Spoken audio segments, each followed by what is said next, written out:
আসসালামু আলাইকুম এভরিওয়ান, সবাইকে ওয়েলকাম জানাচ্ছি আজকের ক্লাসটিতে।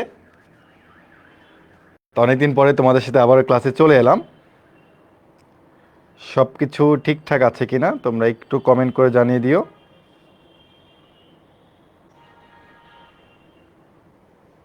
আমি একটু চেক করে নিই সব কিছু ঠিকঠাক আছে কিনা।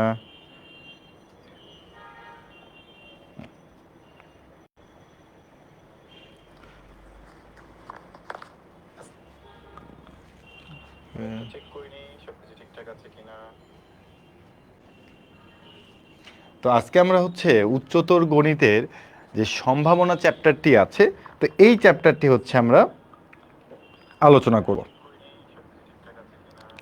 তোমরা সবাই কেমন আছো? সবার কি অবস্থা? আজ হার্ড ম্যাথ করায়েন। সম্ভাবনার মধ্যে তুমি হার্ড ম্যাথ খুঁজতেছো? ধন্যবাদ। তোমাদের সিলেবাসে যা যা যা আছে তাই করানো হবে, ঠিক আছে?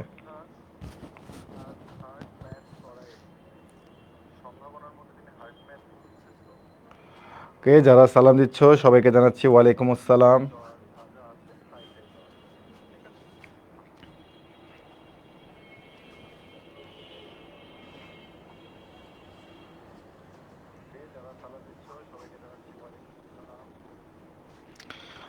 ভাইয়া কেমন আছেন? আলহামদুলিল্লাহ ভালো আছো, এবং আশা করি তোমরা সবাই অনেক অনেক অনেক ভালো আছো।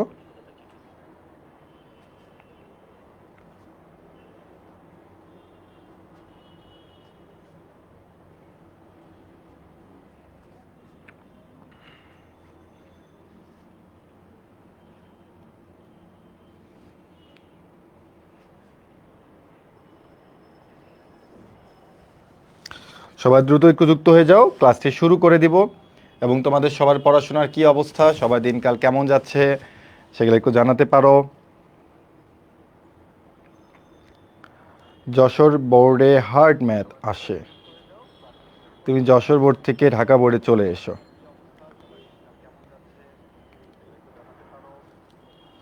ওকে ওকে, সবাই দ্রুত যুক্ত হয়ে যাচ্ছে। ভাই পাওয়ার প্লেতে কাব্য ভাইয়ের সাথে খেলা হবে, লিখছে কালা হবে, কালা না রে খেলা হবে। ভাই পাওয়ার প্লেতে কাব্য ভাইয়ের সাথে কালা হবে, কালা হবে লিখছে। কালা মানে কি? হ্যাঁ, মানুষরা তো এমনিতেই কালো, তারপর আবার তুমি বলছো কালা হবে মানে কি? আরো কালো হয়ে যাব?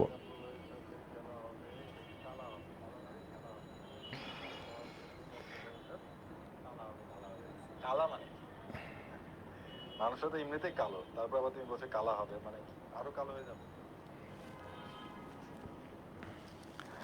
ওকে, তা আমরা দেরি করব না, আমরা আমাদের ক্লাসটি শুরু করে দিব।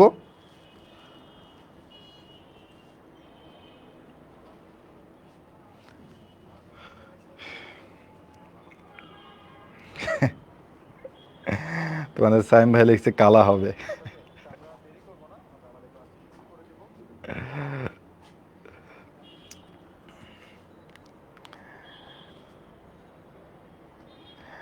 একজন লিখছে শীতে কাঁপছি। দেখছো, মানে তোমরা প্রাকৃতিক শীতকালের শীত উপভোগ করতেছ, অথচ আমরা এখানে কৃত্রিম শীত উপভোগ করতেছি। কিভাবে?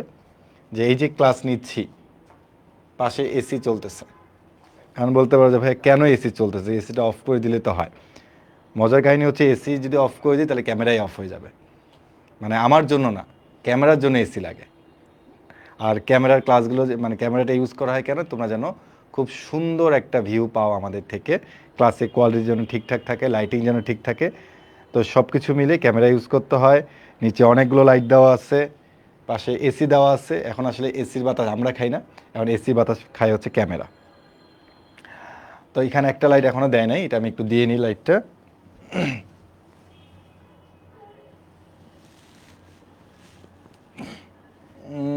লাইটের প্লাগ কোথায়?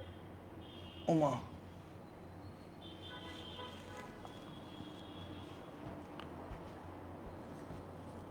একটাও তো ফাঁকা নেই, লাইট দিব কোথায়?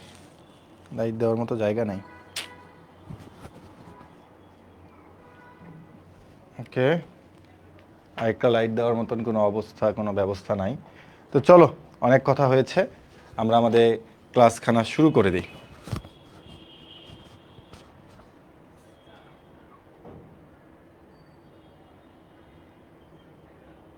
ওকে, তোমাদের কমেন্ট আবারও পরে চেক করব, এখন আর কমেন্ট চেক করব না, ফোন রেখে দিয়েছি, এখন শুধুমাত্র হচ্ছে আগে পড়াবো।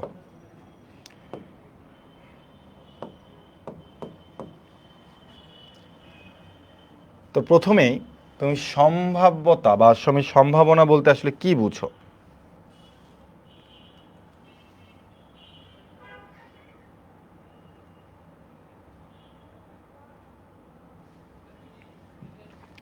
প্রথমে বেশ কিছু কথাবার্তা আছে, সেগুলোকে আমি স্কিপ করতেছি, সেগুলো তোমরা বই দেখলেই পারবা, তো সেগুলো নিয়ে বেশি কথাবার্তা না বলাই ভালো। তবে কিছু যে ঘটনা আছে না, নিশ্চিত ঘটনা, অনিশ্চিত ঘটনা, তো এই জিনিসগুলো তোমরা আসলে বই পড়লেই বুঝতে পারবা জিনিসগুলো আসলে কি। নিশ্চিত ঘটনা মানে কি, যেটা নিশ্চিত ঘটবে সেটাকে আমরা নিশ্চিত ঘটনা বলি। যেমন সূর্য কোন দিকে ওঠে? পূর্ব দিকে উঠে। সূর্য পশ্চিম দিকে অস্ত যায়। এই যে ইউনিভার্সাল ট্রুথ যেগুলো আছে, এগুলো কিন্তু সবসময়ের জন্য তাদের সম্ভাবনা 1 হয়ে থাকে, বাট সব ক্ষেত্রেই সম্ভাবনা কিন্তু 1 হয় না। যেমন আজকে আমার ক্লাসে আসার কথা ছিল 6টায়, আমি আসছি 6টা 5, তার মানে আমি কিন্তু 6টার দিকেও আসতে পারতাম, বাট আমি কিন্তু 6টা 5-এ চলে আসি। তার মানে তোমরা চিন্তা করছিলে যে ক্লাসটা 6টার দিকে হতে পারে, বা 6টা 5-এ বা 3 বা এরকম সময় শুরু হবে। তার মানে ফিক্সড কিন্তু একটা টাইম ছিল না, ফিক্সড টাইম ছিল, বাট ফিক্সড টাইমে কিন্তু সাধারণত লাইভটা শুরু হয় না, 1-2 মিনিট ডিলে হয়ে যায় অনেক সময়, তাই না? তো এখানেও কিন্তু একটা সম্ভাবনা কাজ করতেছে, তাই না? যে 6টার ক্লাস 6টা 1-2 মিনিটে শুরু হচ্ছে, তার মানে এখানে একটা সম্ভাবনা থাকতেছে। একই সাথে আমি যদি তোমাকে বলি যে আজকের ক্লাসটা আমি কতক্ষণ নিব, আমি যদি তোমাকে বলি হ্যাঁ ঠিক আছে আজকের ক্লাসটা 2.5 থেকে 3 ঘন্টা হবে, বাট এক্স্যাক্ট ওই টাইমে গিয়ে আমি শেষ করে ব্যাপারটা এরকম না, তার থেকে কমও হতে পারে, আবার কি বলবো তার থেকে বেশি হতে পারে। তার মানে সব কিছুর মধ্যে কিন্তু আসলে একটা সম্ভাবনা থাকে। কালকে তুমি সকালে ঘুম থেকে উঠবা, তুমি অ্যালার্ম দিয়ে রাখছো 6টায়, তুমি কিন্তু 6টায় উঠতে নাও পারো, 6টার দিকে উঠতে পারো, আবার 6টা 1ও বাজে যেতে পারে। তার মানে এখানেও কিন্তু একটা সম্ভাবনা আছে, মানে সব কিছুর মধ্যে কিন্তু একটা সম্ভাবনা থাকতেছে। বাট কিছু ক্ষেত্রে সম্ভাবনা থাকবে না, যেমন মানুষ মরণশীল, এটা সম্ভাবনা থাকবে না। এখানে সবসময় মানুষ মরণশীল মানে এক সম্ভাবনা, মানুষ মারা যাবে, কিন্তু কবে মারা যাবে সেটা ফিক্সড কোনো ডেট নাই, তাই না? তার মানে এগুলোর মধ্যে একটা সম্ভাবনা থাকতেছে। তো সব কিছুর মধ্যেই তুমি দেখবে একটা সম্ভাবনা লুকিয়ে আছে। আর যেটার মধ্যে কোনো সম্ভাবনা থাকবে না, ইউনিভার্সাল ট্রুথ, সেটা হচ্ছে অলওয়েজ কত হবে? 1 হচ্ছে। যেমন তোমরা এখন আমার ক্লাস করতেছো, আসলে তো করতেছো এখন, তো এখানে আর কোনো সম্ভাবনা নাই। হ্যাঁ, তো যাই হোক, তো আমাদের সম্ভাবনা যে সূত্রটা, সেই সূত্রটা হচ্ছে সম্ভাব্যতা মানে হচ্ছে উপরে হবে অনুকূল ঘটনাগুলো আর নিচে হচ্ছে মোট ঘটনা। তোমরা সাধারণত প্রত্যেকে কি বলা যায়, মুদ্রা নিক্ষেপ করে আসছো, অনেকে বলে ভাই মুদ্রা নিক্ষেপ করি নাই। তুমি যদি কখনো ক্রিকেট খেলো, ফুটবল খেলো বা কোনো কিছু যদি খেলে থাকো, সেখানে টস হয়ে থাকে, তো সেখান থেকে মুদ্রা নিক্ষেপ করতেই পারো। তারপর তোমরা অনেকে হচ্ছে লুডো খেলছো, ছক্কার গুটি অনেকে নিক্ষেপ করছো। তারপর তোমরা যখন ইন্টারমিডিয়েটে উঠবা, তখন তোমরা সেখানে কার্ড নিয়ে বেশ কিছু সম্ভাবনা থাকবে, কার্ড মানে তাস যেটাকে বলা হয়, তো কার্ড নিয়েও সম্ভাবনা আছে। তারপর এখানে কিছু বল নিয়ে সম্ভাবনা থাকবে। তো বেশ কিছু ক্যাটাগরি আমরা এখানে পাবো। ছক্কা পাবো, তারপর হচ্ছে তোমার মুদ্রা নিক্ষেপ পাবো, ছক্কা মুদ্রা নিক্ষেপ একসাথেই পাবো। আবার আমি এখান থেকে রাজশাহী যাচ্ছি, রাজশাহী থেকে ঠাকুরগাঁ যাচ্ছি, বা আমি রাজশাহী থেকে আবার চিটাগাং যাব, তো এই যে রাস্তাগুলো আমি কিভাবে যেতে পারি, বাসে না ট্রেনে, তো এখানেও বেশ কিছু এরকম টাইপের তুমি বেশ কিছু অঙ্ক পাবা। তো এই বেশ কিছু টাইপের মধ্যে হচ্ছে তোমার বইটা সীমাবদ্ধ আছে। বা যখন তুমি হচ্ছে ইন্টারমিডিয়েটে উঠে যাবা, তখন তুমি হচ্ছে সেকেন্ড পেপারের মধ্যে সম্ভাবনার বিস্তর আলোচনা পাবা। বাট সেই বিস্তর আলোচনা থেকে কিছু কিছু আলোচনা আমি তোমাদেরকে আজকে দেখাবো, সমস্যা নেই ক্লাসের মধ্যে। তবে বেশ কিছু ইউনিক নিয়মও তোমাদেরকে শিখিয়ে দিব, যারা তোমরা অলরেডি আমাদের এর আগে একাডেমিক প্রোগ্রামে ছিলে তাদের কমন পড়তে পারে, বা যারা তোমরা একাডেমিক প্রোগ্রামে ছিলে না তাদের কমন পড়বে না। তো চলো একটু আমরা দেখি যে সম্ভাবনা বলতে আমরা বোঝাচ্ছি কি বলতো। উপরে হচ্ছে অনুকূল ঘটনা থাকবে, নিচে হচ্ছে মোট ঘটনা থাকবে। এটা আমাদের সম্ভাবনা সূত্র, সবসময়ের জন্য একটাই সূত্র আমাদের ফিক্স থাকবে, ঠিক আছে? এটা এটা আমরা মানে প্রত্যেকটা জায়গাতে সম্ভাবনার প্রত্যেকটা অঙ্কে আমাদেরকে এই সূত্রটা অ্যাপ্লাই করতে হবে। কিভাবে অ্যাপ্লাই করব সেটা আমরা প্রত্যেকটা অঙ্কে গিয়ে শিখবো, এটা নিয়ে কোনো চিন্তা করি না। জাস্ট খালি সূত্রটাকে আমরা একটু দেখে নিই। তো প্রথমে আমরা যে টাইপটা নিয়ে আলোচনা করব সেই টাইপটা হচ্ছে মুদ্রা সংক্রান্ত। মুদ্রা সংক্রান্ত তো বুঝতেই পারছো, পয়সা, বাংলা ভাষা আমরা পয়সা বলে থাকি। সে মুদ্রা সংক্রান্ত নিয়ে আমরা একটু কথাবার্তা বলবো। তবে এখানে আমাদের শাপলা থাকে, যমুনা থাকে, অনেক সময় বঙ্গবন্ধু ছিল মাথার মধ্যে, তার তার মাথার ছবি ছিল। তারপর অনেক জায়গায় তুমি দেখবা ওই 2 টাকা পয়সার মধ্যে কি বলে বই বা কিছু একটা পুস্তক টাইপের কিছু একটা ছিল, তো এরকম অনেক কিছু ছিল। বাট সেগুলো নিয়ে আমরা কখনো কথা বলবো না, আমরা এখানে শুধুমাত্র কথা বলবো হচ্ছে হেড আর টেল নিয়ে, হেড নিয়ে আর টেল নিয়ে। ভাই বাথরুমে যান না, ফ্লাশ কাজ করে না।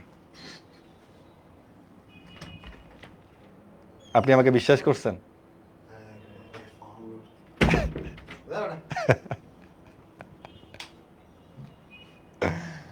মুদ্রা সংক্রান্ত হেড আর হচ্ছে টেল, এটা নিয়ে আমরা কথা বলবো।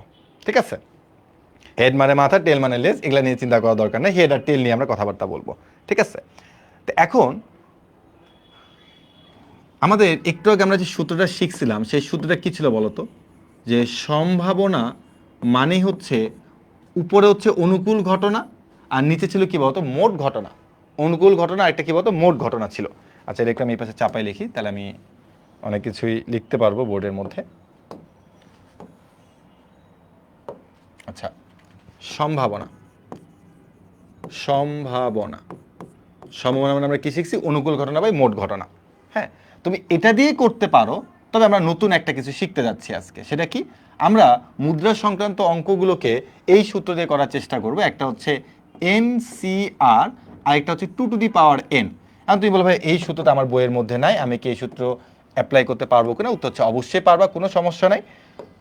তোমাকে আমি প্রত্যেকটা জিনিসের ব্যাখ্যা দিয়ে দিচ্ছি। ঠিক আছে, তো প্রথমে আসি হচ্ছে নিচেরটা নিয়ে, মোট ঘটনা। প্রথমে আমাকে বলো তো ভাইয়ারা, যে মুদ্রার তল কয়টা?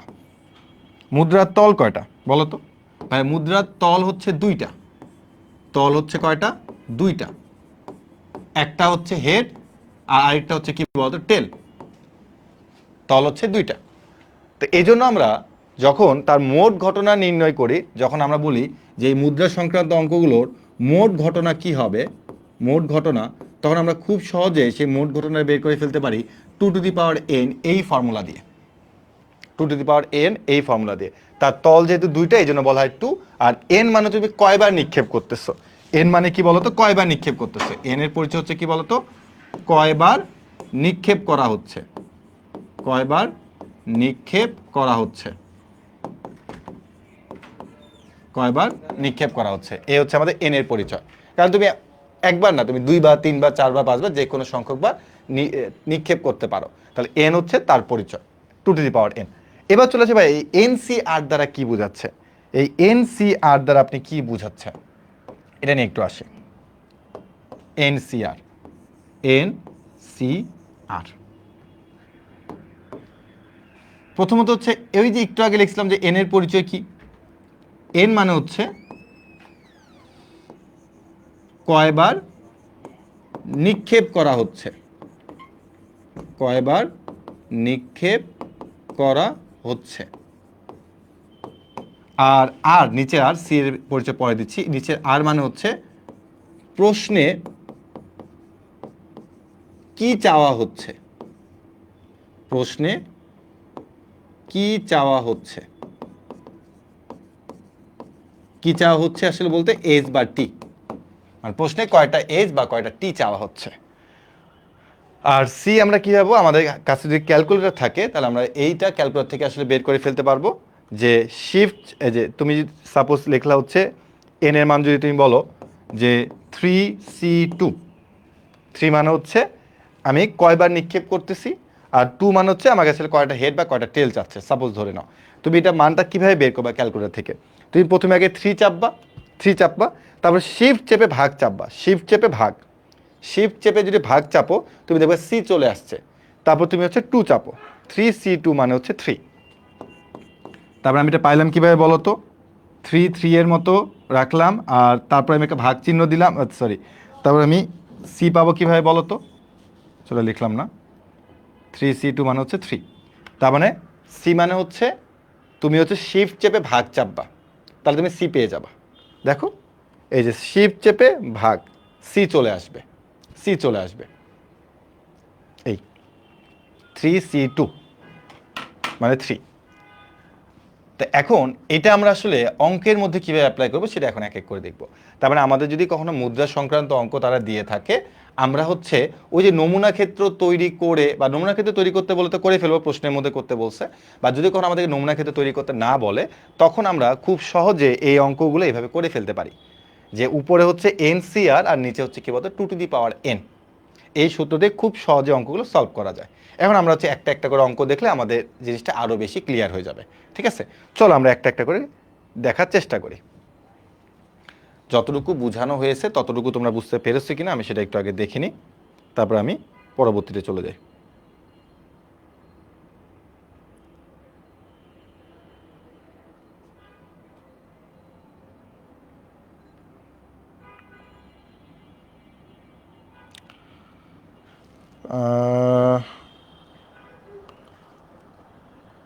ওকে ওকে ওকে আমি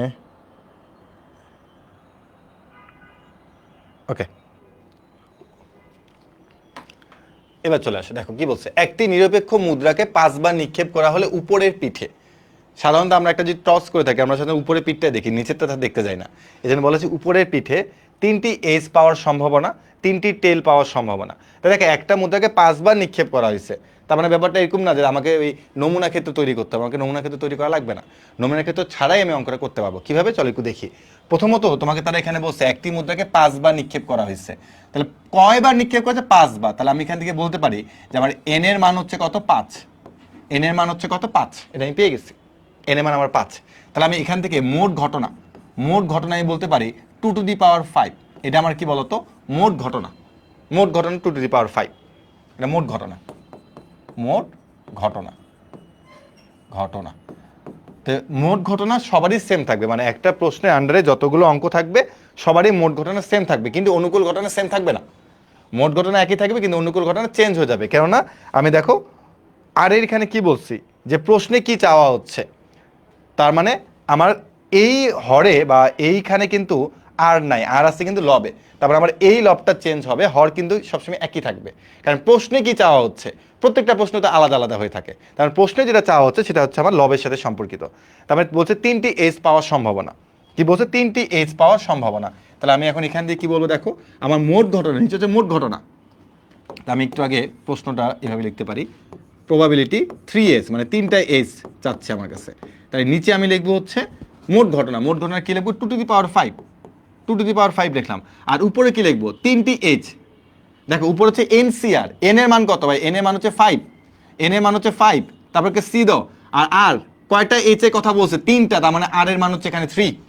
5c3 divide by 2 to the power 5, and 2 to the power 5 মান হচ্ছে 32, আর 5c3 তোমরা ক্যালকুলেটর থেকে বের করে ফেলো, মুখে মুখে ক্যালকুলেশন না করে ক্যালকুলেটর থেকে বের করে ফেলো। 5c কত? 3, তার মানে হচ্ছে 10, মানে হচ্ছে 5/16। তাহলে এটাই হচ্ছে আমার অঙ্কের কি বলতো? অ্যান্সার। এটা হচ্ছে আমার অঙ্কের অ্যান্সার। এরপর তুমি আসো হচ্ছে 3টি টেল পাওয়ার সম্ভাবনা, তার মানে হচ্ছে 3টা টেল। মোট ঘটনার কোনো পরিবর্তন হবে না। আর উপরে আমরা কি লিখবো বলতো? আমাদের এন এর মান তো 5, তার মানে হচ্ছে 5c3, তার মানে একই রকম আমরা এখানে বলবো হচ্ছে 10 ডিভাইড বাই 32, মানে ক্যালকুলেশন করলে আমরা পাবো হচ্ছে 5/16, 5/16। ঠিক আছে?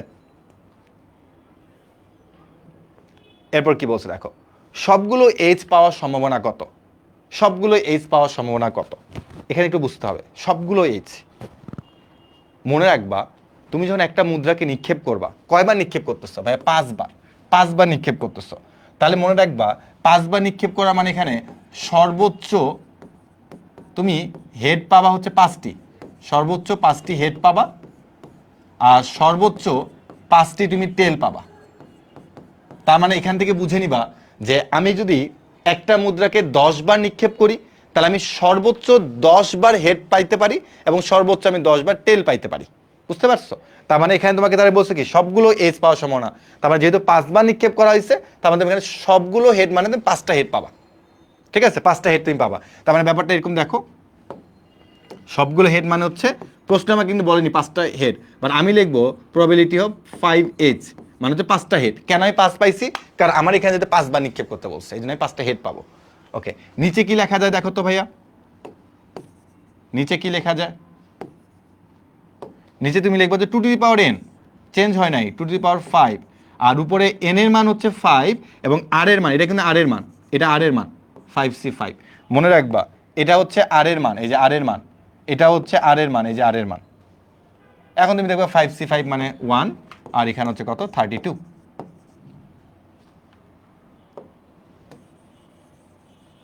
ওকে, তার মানে 5 বার নিক্ষেপ করা মানে আমি 5টা হেড পাবো, একবার 5টা হেড পাবো, সর্বাধিক 5টা হেড একবারই পাবো। একটিও এইচ না পাওয়ার সম্ভাবনা কত? এইচ তুমি একটাও পাবা না, এইচ তুমি একটাও পাবা না। তাহলে আমি এখানে কি বলতে পারি, আমি যদি একটিও এইচ না পাই তাহলে আমি অবশ্যই কি শূন্য এইচ পাবো। শূন্য এইচ কয়টা কথা আছে, যেখানে 5টা টি থাকবে সেখানে কিন্তু কোনো এইচ থাকবে না। তার মানে একটিও এইচ না মানে হচ্ছে শূন্য এইচ পাবো, এটা আবার হাইড্রোক্সাইড বা কিছু বলিও না। তাহলে আমি এখানে বলবো হচ্ছে 5C0 ডিভাইড বাই 2⁵, তাহলে উপরে হচ্ছে 1 আর নিচে হচ্ছে কত 32। তাহলে এই হচ্ছে অ্যান্সার। ক্যালকুলেটর চাপলে তুমি অ্যান্সার পেয়ে যাবা, 5C0 চাপে অ্যান্সার পেয়ে যাবা 1। এরপরে গেলে একটু বেশি ইম্পর্টেন্ট, কমপক্ষে 3টি এইচ পাওয়ার সম্ভাবনা, বড়জোর 2টি এইচ পাওয়ার সম্ভাবনা। কমপক্ষে এটা মানে বুঝতে হবে, তোমাকে আমি বললাম তুমি কমপক্ষে 2টা প্রশ্নের উত্তর করবা, কমপক্ষে 2টা। তার মানে এই 2-এর নিচে তুমি নামতে পারবে না। কম মানে কি, তুমি এটা নিচে নামতে পারবে না, তোমাকে উপরে উঠতে হবে। তোমাদের ইয়ার সময় তোমার ওই ক বিভাগ খ বিভাগের সময় লেখা থাকে কমপক্ষে 2টি প্রশ্নের উত্তর দিতে হবে। তার মানে তুমি চাইলেও কিন্তু একটা প্রশ্নের উত্তর দিতে, তোমাকে 2টা দিতে হবে বা তার থেকে বেশি উত্তর দিতে হবে। কমপক্ষে মানে মনে রাখবা 2 বা তার থেকে বেশি। তো এখানে তারা তোমাকে বলছে কমপক্ষে 3টি এস পাওয়ার সম্ভাবনা। তো কমপক্ষে 3টি এস, কমপক্ষে 3টি এস মানে 3টা এস থাকা লাগবে এবং তার থেকে বেশি থাকলে আরও ভালো। তার মানে কমপক্ষে 3টা এস মানে হচ্ছে গ্রেটার দেন অর ইকুয়াল। তার মানে মনে রাখবা কমপক্ষে 3টা এজ, তার মানে 3টা এজ তো থাকবেই, এর বাহিরে 4টা এইচও থাকতে পারে, 5টা এইচও থাকতে পারে, 6টা এইচ হওয়ার কিন্তু কোনো সম্ভাবনা নাই। কেন নাই? কারণ যেহেতু 5বার নিক্ষেপ করতে বলা হয়েছে, তার মানে 6 হওয়ার সম্ভাবনা নাই। তার মানে কমপক্ষে 3 মানে 3 থেকে শুরু করে তোমাকে বাড়তে থাকতে হবে। কত দূর পর্যন্ত পারবো? আমার এখানে 5বার নিক্ষেপ করতে বলতে, তার মানে আমি শব্দ 5বার পাইতে পারি, এর উপরে আমি আর যেতে পারবো না। এরপরে এটা একটা ঘটনা, এটা একটা ঘটনা, এটা একটা ঘটনা, প্রত্যেকটা হচ্ছে আলাদা আলাদা মানে স্বতন্ত্র ঘটনা। তো যেহেতু প্রত্যেকটা আলাদা আলাদা ঘটনা, এই জন্য মনে রাখবা এগুলো তোমাকে প্লাস চিহ্ন দিতে হবে, মাস্ট। তুমি চাইলে এখানে গুণ চিহ্ন দিতে পারবা না। এটা একটা ঘটনা, এটা না ঘটলে এটা ঘটবে, আবার এটা না ঘটলে এটা ঘটবে, যে কোনো একটা ঘটনা ঘটবে। তার মানে যে কোনো যদি একটা ঘটনা ঘটে থাকে তাহলে অবশ্যই তুমি এখানে প্লাস প্লাস প্লাস দিবা। এখন তুমি অঙ্কটা করতে পারো। দেখো এদের প্রত্যেকেরই কিন্তু মোট ঘটনা একই রকম, এদের প্রত্যেকেরই মোট ঘটনা একই রকম, এদের প্রত্যেকেরই মোট ঘটনা একই রকম। তো মোট ঘটনা আমি দিয়ে দিলাম 2⁵। এখন উপরে গেলে তুমি একটু খেয়াল করে দেখো 5C3, 5C4, 5C5। এখন ভাইয়া সুন্দর করে ক্যালকুলেটরে নাও, নিয়ে দেখো কোনটার অ্যান্সার কত আসে। নিচে আসবে 32, 5C3 একটু আগে আমরা দেখছি ক্যালকুলেটারে 10 প্লাস 5 প্লাস হচ্ছে 1, 5C4 দিলাম 5। তাহলে আমার উপরে আসতেছে কত দেখো তো, 15, 16, 16 আর 32, তার মানে অ্যান্সার কত বলো তো 1/2, অ্যান্সার হচ্ছে হাফ। শেষ। বড় জোর 2টি, একটা গেল আমার কি বলতো কমপক্ষে, কমপক্ষে আরেকটা কি আমার বলতো বড় জোর। বড় জোর মানে মনে রাখবা যে ওইটার উপরে যেতে পারবা না। বড় জোর মানে বড় মানে ওইটার উপরে যেতে পারবে না, কম মানে ওটা নিচে নামতে পারবে না, বড় মানে ওটা উপরে উঠতে পারবে না। তার মানে কি করা যেতে পারে, বলছে বড় জোর 2টি, তার মানে আমাকে তারা বলতে যাচ্ছে যে তুমি 2টা এইচ নিতে পারো এবং এই 2টার উপরে আর যাইতে পারবো না, তাহলে আমি কি নিচে নামতে পারবো? তাহলে আমি নিচে নামতে পারি, তাহলে 1H 0H নিচে নামতে পারি, নিচে নামলাম, নিচে নামলাম। এখন প্রত্যেকটা যেহেতু আলাদা আলাদা ঘটনা, তার মানে আমাকে যোগ চিহ্ন দিতে হবে। তার মানে কমপক্ষে আর বড় জোর এই দুটো অঙ্ক খুবই ইম্পর্টেন্ট। কমপক্ষে মানে উপরে উঠতে পারবা, বড় জোর মানে উপরে উঠতে পারবে না, নিচে নামতে হবে, এভাবে মনে রাখবা। কারণ বাকিটা তুমি করে ফেলো। 2⁵, এখানে হচ্ছে 5C2 প্লাস হচ্ছে 5C1 প্লাস হচ্ছে 5C0। এখন বাইরে তুমি ক্যালকুলেটর ইউজ করো, যা পাবা সেটাই হচ্ছে অঙ্কের অ্যান্সার, যা পাবা সেটা হচ্ছে অঙ্কের অ্যান্সার। তো আশা রাখি তুমি এই অঙ্কগুলো বুঝতে পেরেছো, এবং এই অঙ্কগুলোর একটাই প্লাস পয়েন্ট এখানে যে তুমি যদি এনসিআর দিয়ে শিখো তাহলে তোমাকে এইখানে কয়টা এইচ আছে কয়টা টি আছে এবার তোমাকে আলাদা আলাদা করে চিন্তা করতে হবে না, তুমি একবারে করে ফেলতে পারবে।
ওকে, সবাই বুঝতে পারছো কিনা একটু জানাও।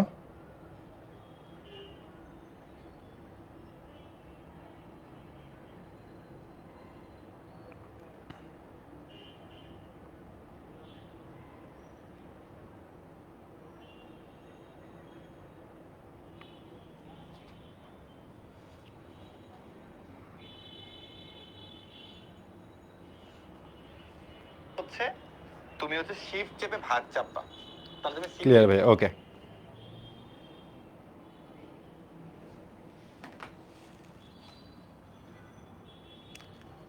এবার আসো ছক্কা সংক্রান্ত, মুদ্রা সংক্রান্ত সে, এবার আসো ছক্কা সংক্রান্ত। আগে বলো তো ভাইয়া ছক্কার তল কয়টা, এটা আগে তোমাকে বলতে হবে যে ছক্কার তল কয়টা। এটা আমরা প্রত্যেকে জানি মুদ্রার তল 2টা, ছক্কার তল হচ্ছে 6টা, কারণ ছক্কায় 1 2 3 4 5 6 এটা থাকে, তাই না? তার মানে ছক্কার তল হচ্ছে 6টা। তো আমরা ওকে, আগে বলো ছক্কার তল কয়টি?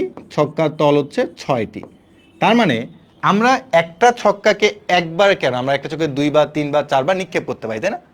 একটা ছক্কাকে আমরা 2বার নিক্ষেপ করতে পারি, একবার নিক্ষেপ করার পর আবার একবার নিক্ষেপ করলাম, 2বার নিক্ষেপ করতে পারি। তো 2বারই কি আলাদা আলাদা ঘটনা ঘটবে না? চিন্তা করো তুমি একটু।